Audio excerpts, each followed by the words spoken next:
Hi guys, this is your vegetarian Beshi JLU and welcome to my channel. Our video for today is going to be declutter video.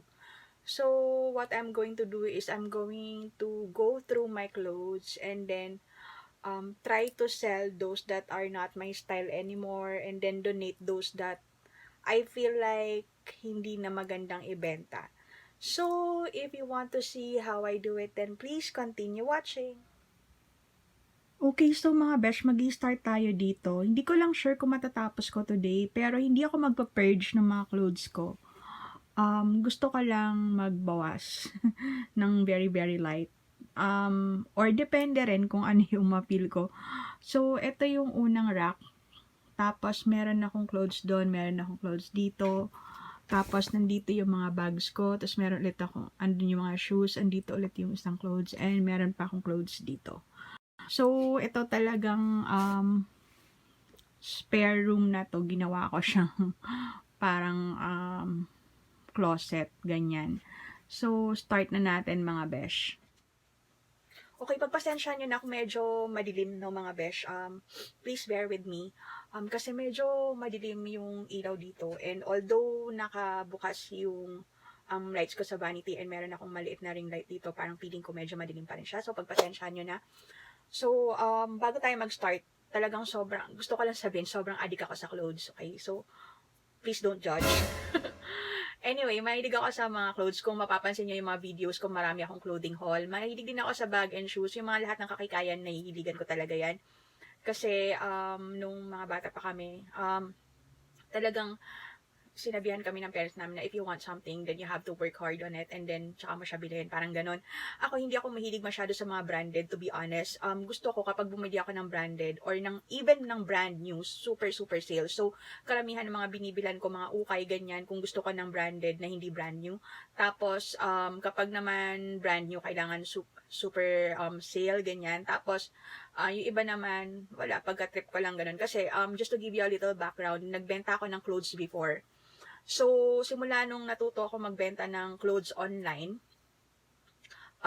doon na ako natuto na hindi bumili sa mall. So, parang, di naman, hanggang ngayon, hindi naman sa hindi ako bumibili, pero sobrang dalang akong bumibili sa mall. So, ayun, start na natin habang naman dami ka naman sinabi, mga besh. Okay, so dito, mag-start na tayo dito. Actually, tingin ko konti lang yung mag-get rid of ko dito.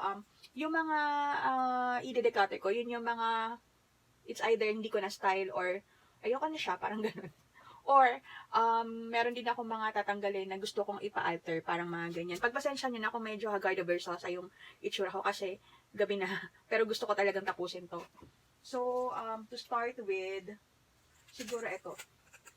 This is a cotton on Forever 21 pala to. Ayan.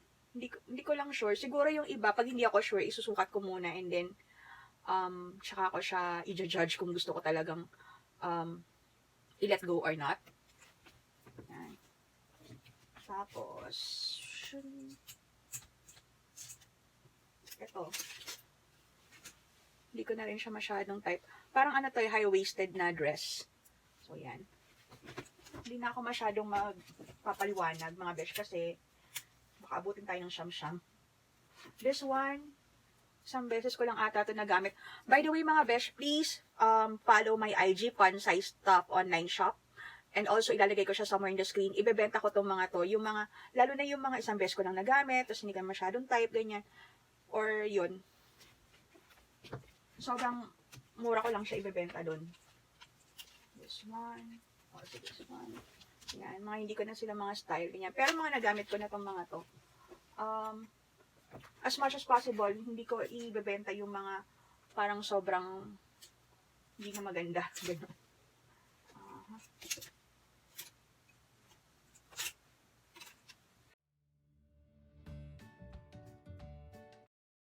Okay, so mga besh, pagpasensya nyo na nawala yung audio, hindi ko na ma-retrieve yung original file. But this dress, I like this very much. Medyo faded lang. Lalagay ko somewhere in the screen kung ano yung itsura nung suot ko siya.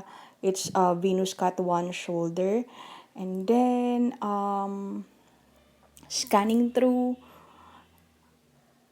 And I think this one is a maybe pile. Maganda siya, floral, maganda yung kulay. Kaya lang, hindi ko sure kung style ko pa ba siya, but I'll try to fit it and then decide if I'm going to declutter it or not. Usually, I try to lessen lang yung mga clothes, ganyan. Ito, I like this one. Ang ganda ng embellishment niya. But I'm not going to get rid of this one. This one, mahilig kasi ako sa mga floral. If you'll notice, this one I will be decluttering. This one too, declutter din siya. Pasensya nyo na, voice over na lang to. Nawala yung mga real footage, na-delete ko na. This one is Zara. Meron akong spare na ganito in a size small. This one is a size medium. I'll flash somewhere in the screen kung ano yung itsura niya pag suot. Maganda yon. So, yun siguro, hindi ko siya ibebenta ng sobrang bagsak presyo. Pero the rest, I will be selling them. So, please follow my online shop, Fun Size Top online shop. Para dun sa mga ipopost ko na mga clothes. So, karamihan naman ng clothes ko is hindi naman masyadong gasgas aside and anyway, sabihin ko naman kung faded siya. This one, gusto ko yung top, yung slacks, hindi ko na gusto, pero hindi ko pa siya na-declutter. I'll try to check out kung okay pa ba yung slacks sa akin. This one, my mom bought in Bangkok. Small to extra small, hindi na siya kasya sa akin, kaya i-declutter ko na siya. Tapos, ano pa ba? This one, yes, cardigan, I'm going to declutter it. This one, hindi ko siya i-declutter pero ipapa-alter ko siya dun sa sleeves kasi I don't like the sleeves. Parang alanganing 3/4 and alanganing long sleeve siya sa akin.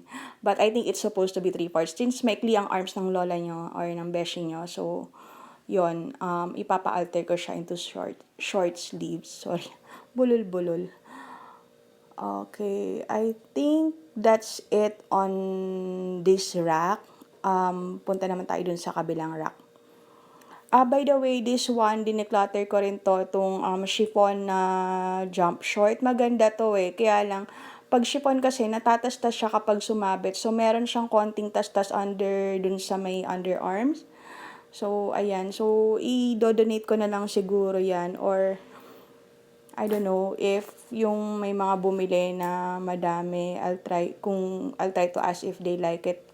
Kasi palagay ko mare-repair naman siya or ma-alter naman siya. It's just that I don't want to go through it anymore. Yung mga pampa-alter na tatahiin yung ganun. And anyway, pwede ko rin pala siyang ipa-alter pero hindi ko na siya masyadong trip. Kaya, yon declutter na lang natin yun or i-donate na lang natin. Anyway, ayoko ng tela ng chiffon kasi pag sumabit, parang medyo nagdedire-diretso na siya. Para siyang stockings na nag-run. So, dito naman sa rack na to, I think konti lang yata yung madedeclutter ko dito sa rack na to. Okay, so this one, I just use it once. Para siyang Korean na maxi dress. So, medyo Aztec yung style niya dun sa bottom. And yeah, I think I just use it once, ganyan. Hindi ko na siya masyadong feel. May mga ganun eh, di ba? Parang one time use lang, tapos hindi mo na siya masyadong feel, ganyan.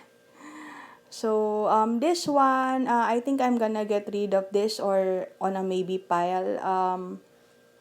Maganda kasi siya mesh, pero I think I'm gonna get rid of it. Kasi medyo maikli yung inner niya. So, ano lang ako eh, I stand for 10. So, okay naman siya. I think mabilis pa rin siyang style kasi yung kulay niya is black and white. So, hindi naman siya mahirap i-style. You can also put biker shorts or shorts. This one, I'm gonna get rid of yung floral na yon. I think it's a dupe for a Taylor Swift na dress. So, yeah. And also, this one, on the fence ako doon kasi hindi ko pa siya masyadong nagamit. I'll try to put it on if feel ko siya. If not, I'm going to get rid of this. This one, ginamit ko lang siyang costume as pirate. So, I'll flash somewhere in the screen kung ano yung itsura niya. Pero it's an off-shoulder stripe and a midi skirt. So, okay naman yung skirt niya, button down. So, pwede mo siyang gawin na parang slit. This one is a bodycon dress. Actually, I like it, on a fence about this. Kasi, it's been worn out. So, baka ipambahay ko na lang siya. Very comfortable yung tela niya. And, very fitting siya. Parang nakaka-sexy yung style and yung kulay niya. And then, that floral one, I'm gonna get rid of. This one I'm holding is actually, plains and prints. It's a size small. I'm having a hard time getting rid of it. I might not end up getting rid of that. Kasi gustong-gusto ko talaga yung style niya. And I'm trying to lose weight. So, I think magiging inspiration ko yon para kumasya ulit ako sa dress na yon. Who knows? But I'm gonna keep it.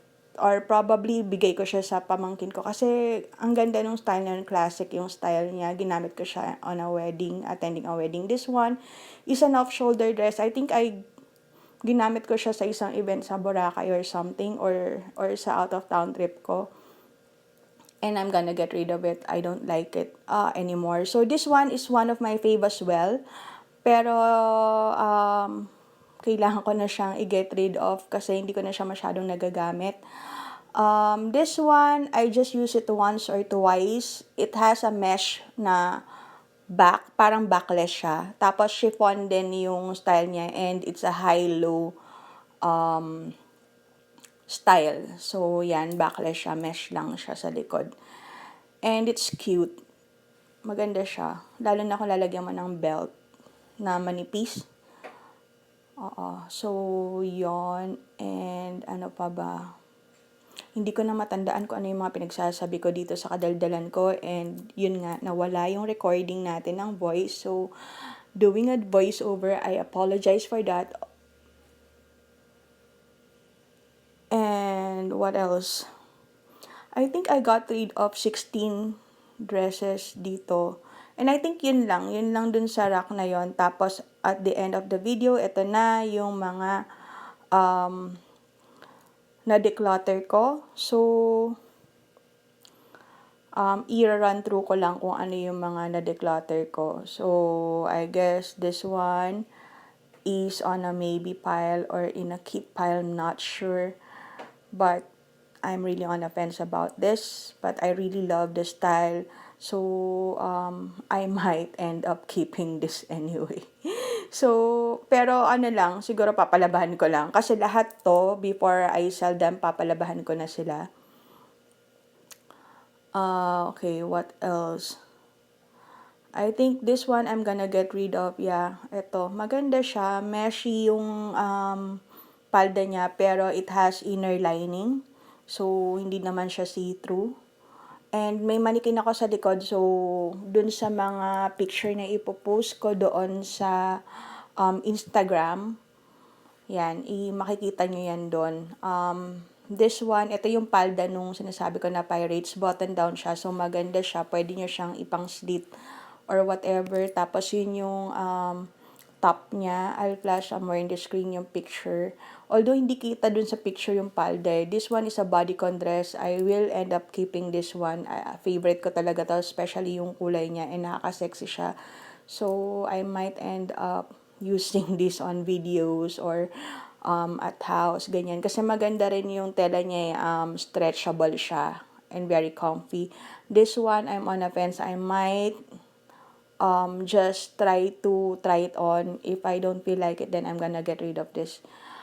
Ito naman, ito yung parang dupe ng dress ni Taylor Swift. So, this one is gonna go.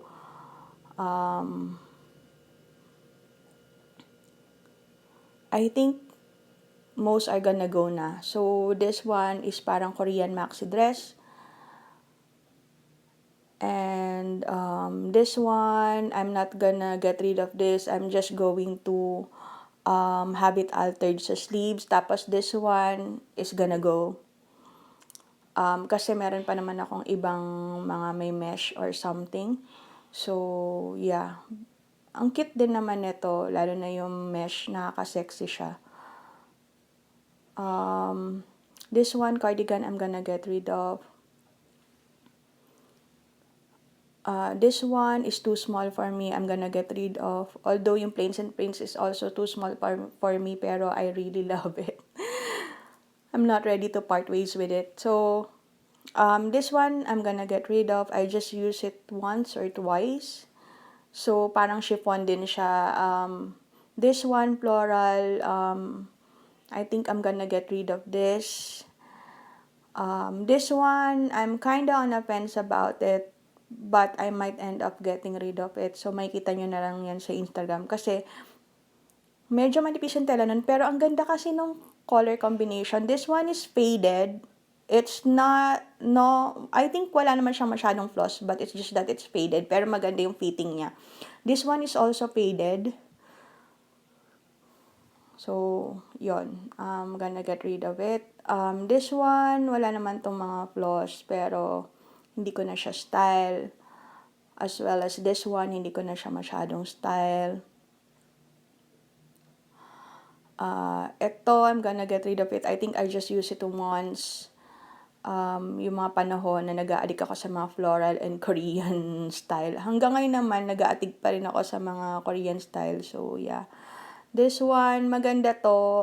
High-waisted siya na parang pang-office. Maganda siya, high-waisted. Pero, it's not my style anymore. What else? So, I think this one, Forever 21, this one I bought brand new. Pero, hindi ko na siya masyadong style. And, yun nga, ito, may damage to. So, I'm not sure kung mapapa-repair ko pa siya or I'm gonna end up getting rid of it. Pero maganda siya. I mean, like, lalo na kung petite ka, maganda siya.